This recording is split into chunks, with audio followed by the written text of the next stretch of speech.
This morning's guest wants to draw you into his world. Who is he? You'll meet him coming up next on Carolina People.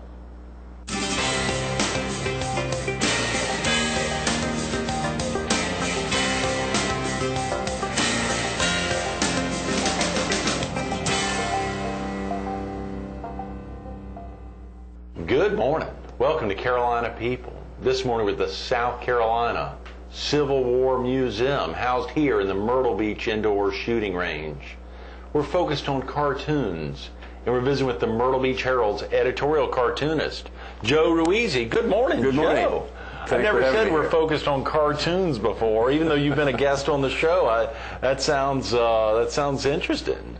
Very exciting. Thank you for coming in. What about the Civil War Museum? I find it fascinating. The place is unbelievable. Yeah. And the indoor shooting range, we had the door open here, even at 7 a.m. They are firing away. Have you ever fired a gun? Yes, I was in the military. Oh, of course. And sure. I have a couple guns, and now I'm inspired to come Are down. you packing heat? Not right now. Yeah, not right this minute. Not with a Hawaiian shirt on. Yeah, I love it. What a great way to kick off a Friday morning. Yeah. This indoor shooting range, and Ted Gregg was so kind to let us come in. This museum is amazing. You ought to think about doing some cartoons on the Civil War Museum. That's a good idea. Yeah, getting some fodder here. I can get some information for the cartoon strip I do. I see you actually do one there at ilovedixie.com. That's right. You've got a cartoon. What's that all about, Joe? Well, I have a partner in Sewanee, Tennessee, and he's a real deep South Southerner. And he called me up one day, and he said, he looked at my website. Oh, yeah. And he said, even though you're from Buffalo, New York, I can tell you have the heart of a Southerner. And we just hit it off right there. Yeah. And he had an idea. He's a frustrated cartoonist. His name is Davis Malden. Davis Malden. Right. Okay. And there's some relationship with the Malden family in South Carolina. Yeah. And anyway, he always wanted to do a cartoon strip that was an answer to You Might Be a Redneck.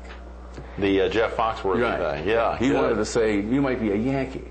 But then we have to define the Yankee as not someone from the North. We don't want to offend anybody who comes down here with the heart of a Southerner. That has your accent. Yeah. But people who come down here and continue the Reconstruction. Right, you know? right. So he has this little axe to grind, and I'm kind of in there with him in terms of my attitude towards this topic. And a lot of the things in this museum are inspiring, new ideas. Yeah. Things that we can talk about in the That is fascinating. Of course, we're not promoting ilovedixie.com, No. but as we say it, we obviously are. MyrtleBeachHerald.com is the place folks can go and check out a lot of your past cartoons, as well as, of course, they can pick up a copy of the Herald. Even though this is a non-commercial show, we want to promote, pick up a copy of the Herald and check out the tremendous one that came out yesterday on Thursday, and, of course, the new one. Every week you come up with such fascinating topics, Joe. Thank you. Such fascinating topics. Obviously, a lot of them are city specific to Myrtle Beach, and obviously you're doing it for the Myrtle Beach Herald. But some tremendous ones are statewide. Recently, you had a little debate going on between Lindsey Graham and Jim DeMint, and you'd highlighted that. And you've gotten quite a bit of recognition throughout the state. I think you've got some big fans, I understand, up in the in our capital city. Yes, well, Lindsey Graham is not a big fan anymore. He is not anymore. He was. That's right. That's right. Maybe Jim DeMint. Yeah, DeMint might be. Yeah, he got sidetracked last week, I understand, with his amendment there. But a lot going on in the South, and obviously a lot going on in the Myrtle Beach area. How do you normally come up with ideas, Joe? Well, of course, I scour the papers. Right. Other than the Herald. Other than the Myrtle Beach Herald. But, and I tell you the truth, it's like late in the afternoon, and I don't know what I'm going to be cartooning about. Right. But once I've decided on a topic, I just start drawing. And I come up with either a situation that is a funny sight gag, and then add some, then develop the words, or the other way around. Something that is being said or has been said by a prominent person that isn't really that, that's kind of ludicrous, which we all do. And take it from there and make up a cartoon about it. I love the one you did 8 days ago that had Brad Dean on top of the on top of the sandcastle, Right. which was tremendous. That was fun to do. That was a great one, and obviously Thanks. seeing him, folks need to check that out. Again, they can see it at myrtlebeachherald.com, or obviously now since the new issue came out yesterday, they wouldn't be able to see it in the stands, but they could see it if they went and visited the website. It's hilarious. I think Brad probably ran with that, enjoyed sending it up to Virginia Beach and saying, "Come get us, yeah, come get us." Yeah. You know, as you when you think about it, early on in life, Joe, have you been cartooning for a long time? Yes, yeah, it's kind of, it might sound a little silly to say age 3.5. Age 3.5. Yes, but back then, there were two things going on. One was the Depression. And, I like to talk to kids about this. Every once in a while I go You've dated yourself now, Yes, Joe. that's right. Okay. I was 5 years old when they bombed Pearl Harbor. Is that right? And at age 3.5, the families, I'm a first-generation Italian. We lived in Buffalo, New York. And they used to, their entertainment was to go to each other's houses and play pinochle. And, of course, they dragged me around with them. And I had... Drag Joe. Yeah. Drag Joe around. I love it. I love it. I was cross-eyed. I had strabismus. Is that right? And I attribute that to my, I must have been really looking at things in order to see them. So I was pretty observant for a 3.5-year-old. Yeah. And they were marveled at the details of my drawing. That's fascinating. And, my daughter had strabismus at 3.5 and wore a patch for a long time, and obviously corrected it as has yours. Yeah, yeah. Sure. But the thing was that, as I like to tell kids when I'm talking to grade school children, we didn't have TV then. It was way before TV. And it was the entertainment, playing pinochle. And there was no money for paper, so I used to take the old envelopes, from the mail, right, and open up the envelopes. Well, they'd do that for me and give me that paper, and that's what I'd draw on. That's how it started. And at the same time, they liked my singing. And I wound up singing at age 3.5 on the radio in Buffalo. Oh, come on. In Buffalo, New York? And Uncle Bill's talent show. Yeah. Did you win something, Joe? Or no, my father said he didn't buy enough postcards. Aha, listen to that. Listen to that. That is hilarious. How long did you live in Buffalo, Joe? Until I was age 16. Is that right? Right. What prompted you to leave? The Army. Okay, yeah. Sure. How was your service in the Army? I really loved the military, the discipline and the purpose of it. I was and still am very patriotic about it. How long were you in the Army? Well, it was 3 years, and then that was during the Korean conflict, and it ended before I wound up going to Korea because they had the ceasefire. But I went to the University of Hartford and majored in fine arts painting on the GI Bill, on the Korean GI Bill. That's tremendous. And during that interim, I was trying to raise a family. I wound up working. I took a job as a full-time National Guardsman for another 3 years. So it was like being in the military for 6 years. But anyway, that was the extent of my military career. Do you still have family in Buffalo? Yes, I do. I have a couple of cousins. Sure. Not too many. They come down. I'm to the Myrtle oldest. Beach. Is that right? Yeah. Did you have brothers and sisters growing up? I have a brother in Florida, and I have some siblings from second marriages. And, they're in California and Oregon and spread out all over. Yeah. Do you ever cartoon family members, Joe? That's funny. I don't think I ever have. Really? Everybody else, but perhaps now and then. Never cartooned your parents? No. Never. Because when I was getting serious about really doing representative cartoon people, I was emulating Al Cap and Lil Abner. I was really doing that kind of drawing. Sure. So you never have cartooned a family member? No, isn't that something? That is. Never How about your wife? Yes, I have. Aha, there we go. Well, that's family. She smiles a lot. I bet. That's right. She is a great smiler. That's right. Absolutely. Well, when you think about it, of course, are there some situations you really like to? Obviously, we talked a little bit about Dixie and the I Love Dixie, or the column you've got there. I mean, the cartoon you've got there. But are there some scenarios you really like to focus on? Any genres in particular that you really enjoy? Well, what I really enjoy doing is making kind-hearted fun at local politicians. And it really is kind-hearted. I don't want to get nasty about it, but I like doing their likenesses because I know they like seeing themselves in the cartoon. Oh, that's interesting. They do. As I've met them, they've really appreciated it. Except for Lindsey Graham. Except for Lindsey Graham and there's one a or couple two others that your kind-hearted Yes. approach Right. has not been well received. Yeah, sometimes those can be. I've seen some funny ones there over in Conway in different folks' offices. So well spread around. And why do you think there are not more editorial cartoonists around the state? I think we were talking about that before we started filming. Robert Ariel, who's very popular, who's at the State there in Columbia, and a couple other folks, maybe one at the Post and Courier. Obviously, there's 17 daily newspapers in the state, 80 weeklies like our own, and to think there's really only a handful of y'all. Why do you think that is? Well, this is mostly my own opinion, but it's based on fact, and that is that the newspaper business in general, aside from the successes of the Myrtle Beach Herald, say it again. Here we are. Got a sponsor here, right here. Yeah, have been declining in readership. Oh, yeah. And it's just like in business in general in the past. People, I think, foolishly would cut back on their advertising, and in order to save money. Mm-hmm. And in the editorial cartooning business, cartoonists are syndicated, and it's less expensive for them to buy syndicated cartoons than to have their own cartoonist. Right. So many cartoonists. I mean, there are lots of them out there, and they're really excellent, super cartoonists out there. But many of them have lost their jobs just because of that. So, they find other ways, and a lot of them have gotten online and found other venues for their cartoons.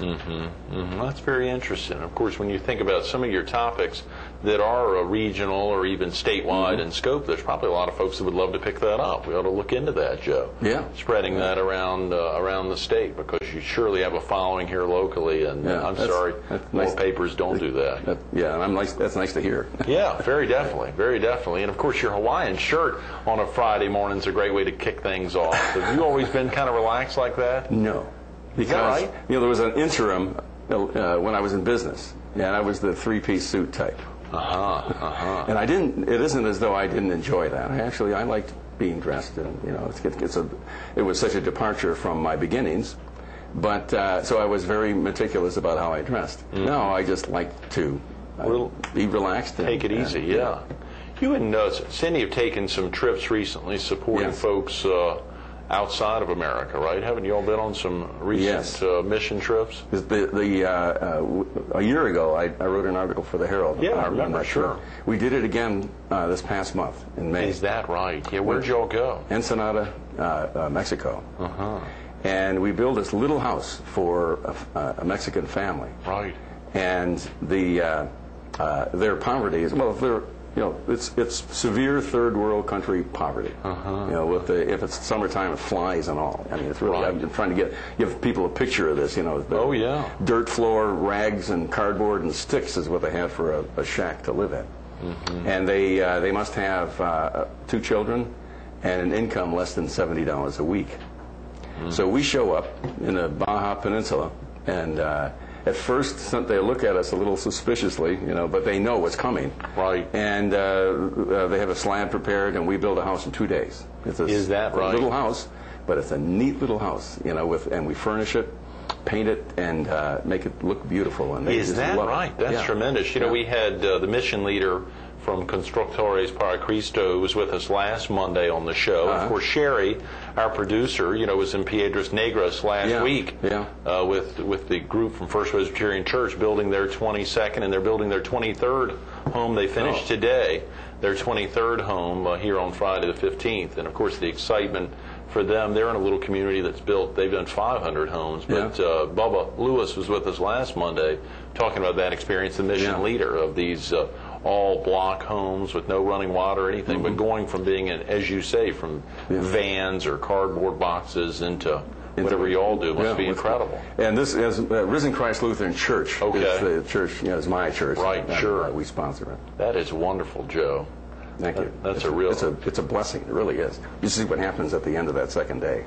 What's that? Yeah. Tears and hugs and songs and celebration, and they're just they're so appreciative. Yeah. Do you all do more than one house while you're down? Well, this time we had 2 crews and we did 2 houses, not too far from all each other. from Risen Christ to Lutheran Church. Well, no, it's kind of a sister church. Sure, from all over. That's a tremendous commitment. What spurred you all originally to get into doing that?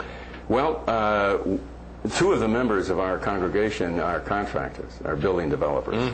And our former pastor moved to a church in Michigan. That's the sister church.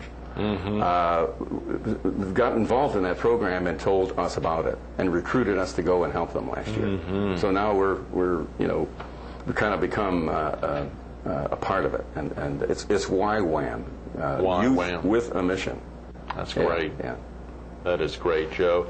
Don't you also, aside from cartooning, you've got some other tremendous things that aren't even really pastimes now. You're doing them both for fun as well as a little extra. Yes, that's why I pointed out that I sang in radio when I was 3.5, because now we're singing and playing guitar, and a friend of mine and I, we call ourselves the Ebb Tides. The Ebb Tides. Yeah. What a great name. Where do you all play? Well, we played at Damon's Restaurant. We played at homeowners associations, the Elks Club, places around town. Good. And it's a lot of fun, and we get you don't make an awful lot of money, but just being paid for it is kind of a thrill.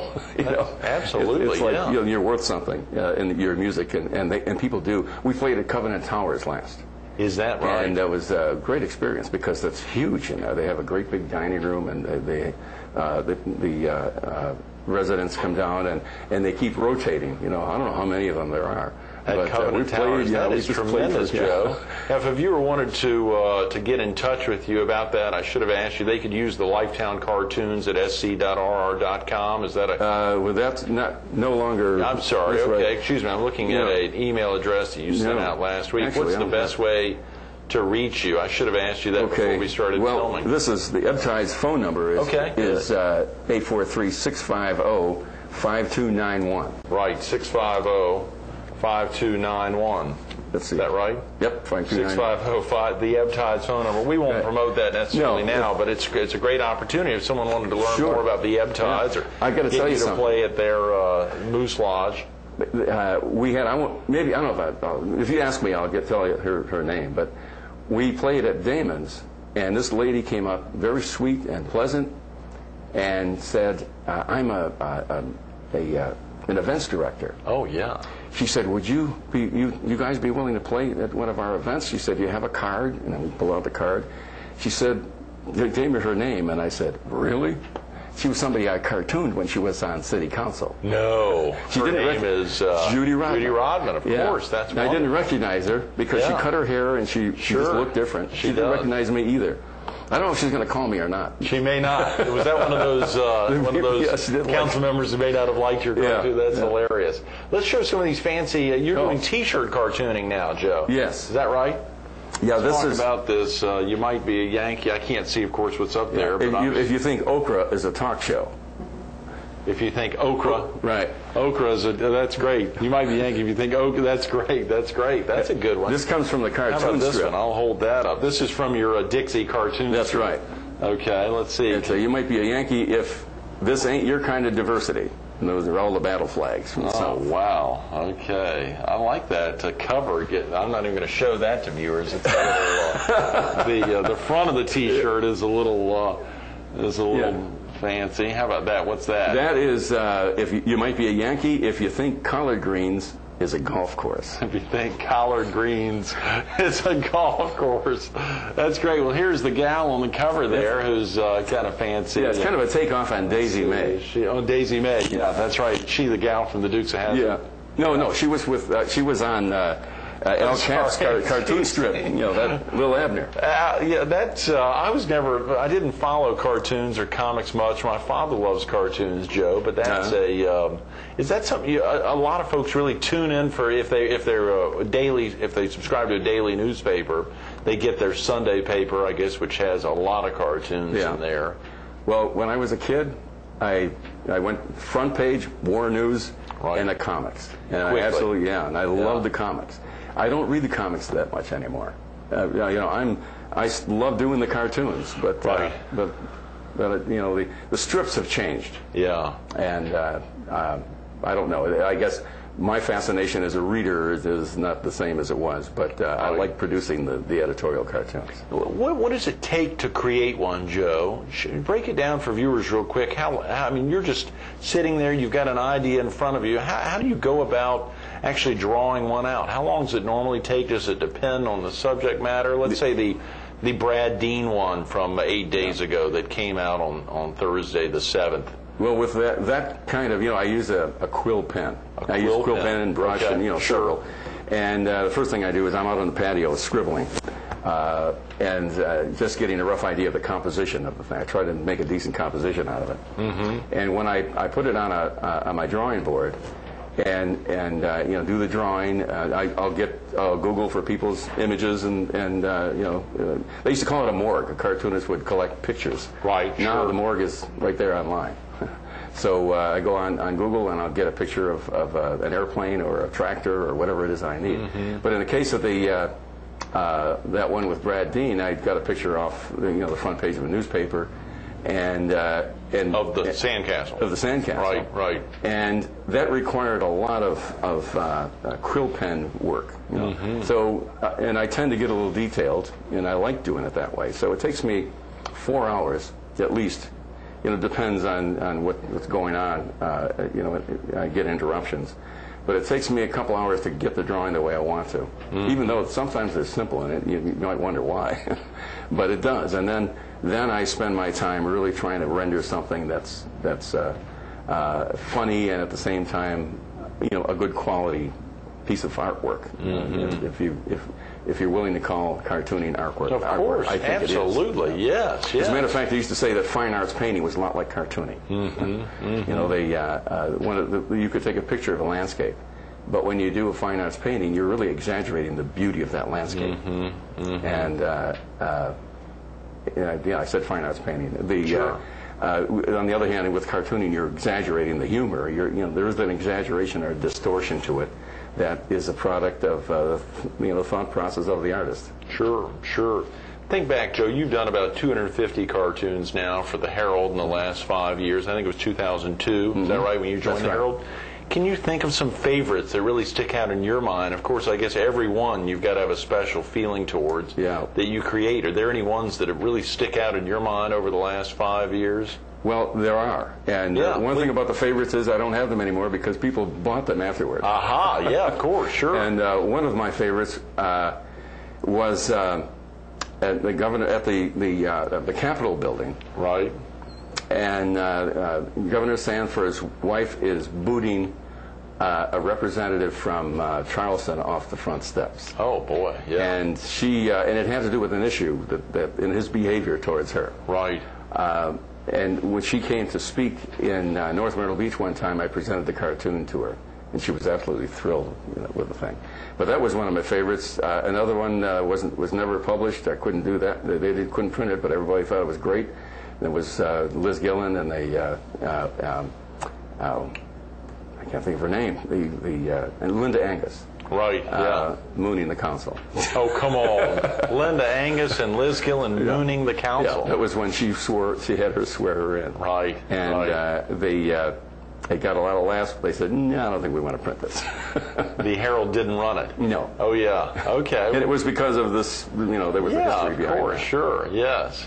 There was another one that didn't make a big hit. It still, I contributed to the Hardball, among others. And it was about the insurance, flood insurance problem. Right. And I had a homeowner sitting at the shore, with his little sandcastle representing his house, and a huge wave about to swallow him and the house up.